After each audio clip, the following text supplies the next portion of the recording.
नमस्कार दोस्तों, स्वागत है आप सभी का आपके अपने YouTube channel India education centre में। तो दोस्तों, आज हम क्लास 10th का फिजिक्स पढ़ेंगे, जिसमें पहला चैप्टर में हम कुछ टॉपिक के बारे में बात किए थे। आज हम उसके आगे देखेंगे। तो दोस्तों, जो हमारा 15वां था प्रकाश के परावर्तन के दो नियम, उस 15वें टॉपिक को पढ़ लिए थे। आज हमारा 16वां टॉपिक है। उस 16वां टॉपिक में जैसे मैं बात करते हैं, देखते हैं। तो प्रकाश के परावर्तन दो प्रकार के होते हैं।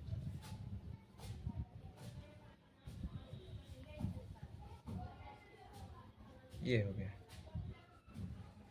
और देखिए, प्रकाश का परावर्तन दो प्रकार का करने का हमें आवश्यकता क्यों पड़ा भाई? तो जैसे कि हम देखते हैं, कोई परावर्तक सतह है, कोई रुखरा होता है अर्थात कोई खुरदरा होता है, तो कोई चिकना होता है अर्थात कोई एकदम चमकीला होता है। तो खुरदरा होता है कोई चिकना होता है। तो अगर किसी खुरदरे परावर्तक सतह से प्रकाश का परावर्तन होता है, तो उसे हम नियमित नहीं कह के अनियमित परावर्तन कहते हैं। और जबकि किसी चिकने प्रकाश परावर्तक सतह से अगर प्रकाश का परावर्तन होगा, तो उसे हम नियमित प्रकाश का परावर्तन कहते हैं। तो उसे ही देखते हैं। प्रकार में पहला हमारा आता है नियमित परावर्तन। इसे नियमित परावर्तन को अंग्रेजी में रेगुलर रिफ्लेक्शन कहा जाता है।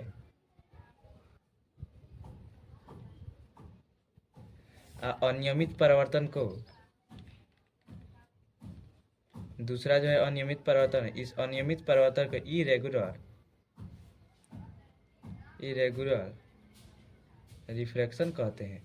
अब इस दोनों को हम बारी बारी से परिभाषित करें। देखिए, एकदम आसान भाषा में देखिए, नियमित का मतलब होता है नियमित रूप से, अपरिवर्तन मतलब परिवर्तन, मतलब जब प्रकाश का परिवर्तन नियमित परावर्तक सतह मतलब कि एकदम बराबर परावर्तक सतह होगा, एकदम चिकन होगा, उसमें कहीं भी गड्ढा नहीं होगा, कहीं पर ऊंचास नहीं होगा, मतलब एकदम समतल कोई परावर्तक सतह है, उससे होगा। नियमित मतलब समान हो गया, नियमित रूप से समान रूप से।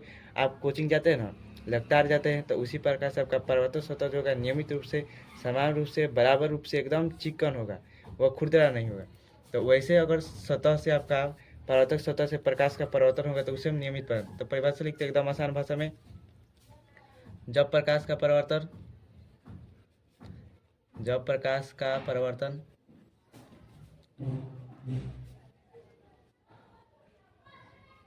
किसी चिकनी परावर्तक सतह से होती है, तो उसे नियमित परावर्तन कहते हैं।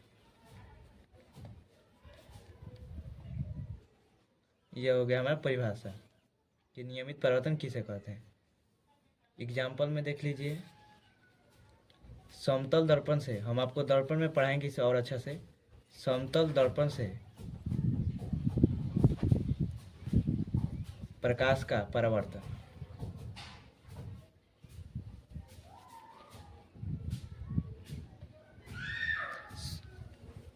समतल दर्पण से प्रकाश का परावर्तन, या कोई आपका समतल कांच हो सकता है, उस कांच से प्रकाश का परावर्तन हो सकता है।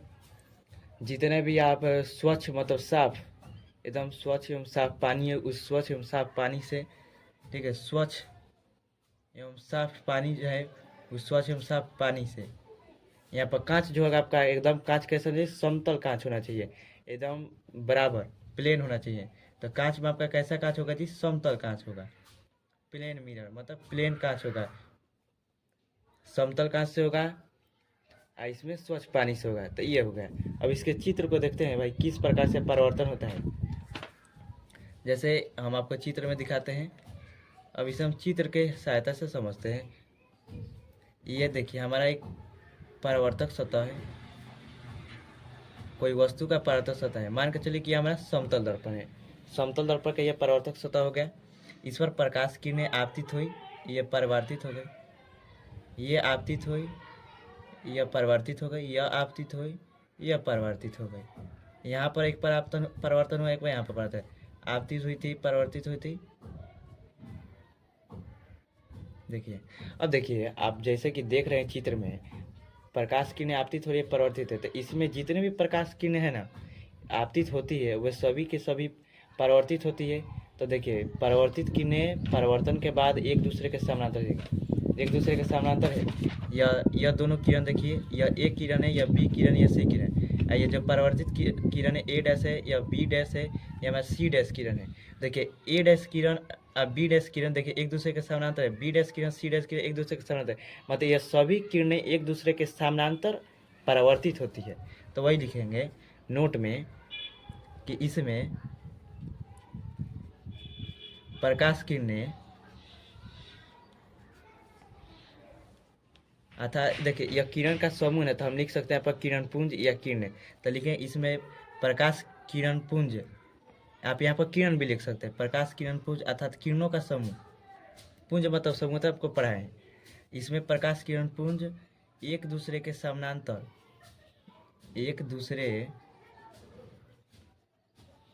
के समांतर परावर्तित होती है।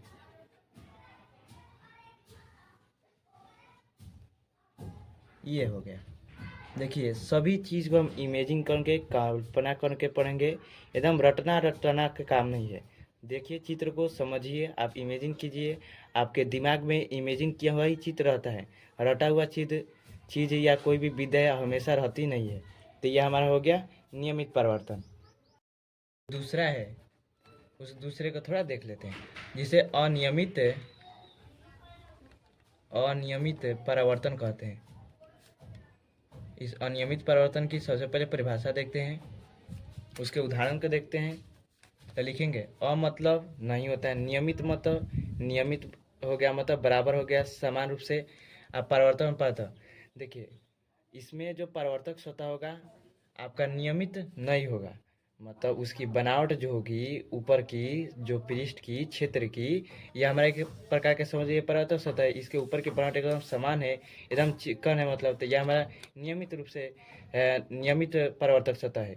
और उसी प्रकार से जब प्रकाश का परिवर्तन किसी खुरदरी मतलब किसी उबड़ खाबड़, देखिए इस कलम में देखिए ना, आप इस कलम में देखिए यह रेगारी खुरदरा टाइप का दिखाई दे रहा होगा, खुरदरा टाइप का देख सकते हैं। यहाँ पर खुरदरा ऊपर नीचे गाढ़ा है, तो ये आपका खुरदरा सतह है।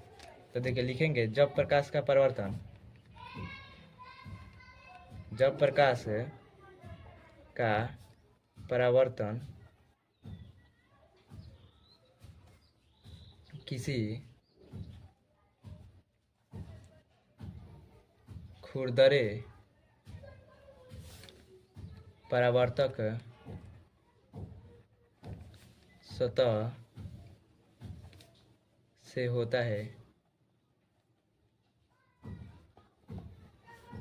तो उसे अनियमित परावर्तन कहते हैं।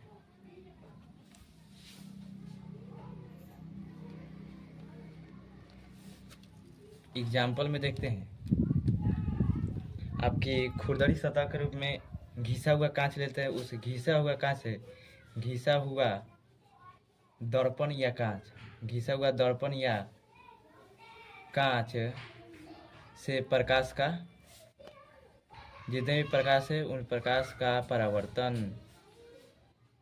एकदम आसान आसान परिभाषा है, दो लाइन का, रटना नहीं है, समझते जाइए, आपको हमेशा याद रहेगा।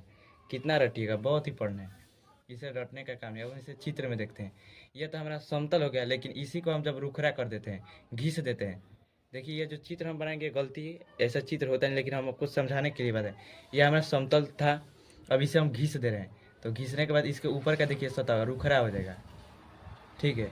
तो ये हमारा रुखरा सतह हो गया। अब इस रुखरे सतह से अगर प्रकाश का परिवर्तन होगा, तो इस रुखरे सतह से देखिए ये हमारा रुखरा हुआ प्रकाश का,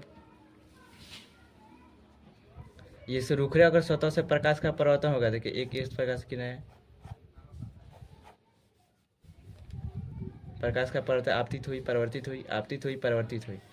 यह ए है, बी है, सी है, मतलब ए डैश है, बी डैश है, सी डैश है, यह हमारा ए है, यह हमारा बी है, यह हमारा सी। अब देखिए इसमें एक बात आप देख रहे हैं कि जितने भी परावर्तित प्रकाश किरण पुंज या किरणें हैं वो भिन्न भिन्न दिशाओं में परावर्तित हो रहे हैं। देखिए एक इधर परावर्तित है, एक इधर परावर्तित है, तो ये थोड़ा इससे कम कोण पर ये देखिए, ये थीटा देखिए, ये थीटा देखिए और ये थीटा देखिए, ये थोड़ा ज़्यादा थीटा है, इसका मान, इस थीटा का मान थोड़ा कम है, इस थीटा का मान इन दोनों के मध्य में, मतलब कि भिन्न भिन्न दिशाओं में परिवर्तित हो रही है। तो लिखेगा नोट में, इसमें सभी परावर्तित किरणें हैं भिन्न भिन्न दिशाओं में परिवर्तित होती है, अर्थात विभिन्न दिशा में परिवर्तित होती है,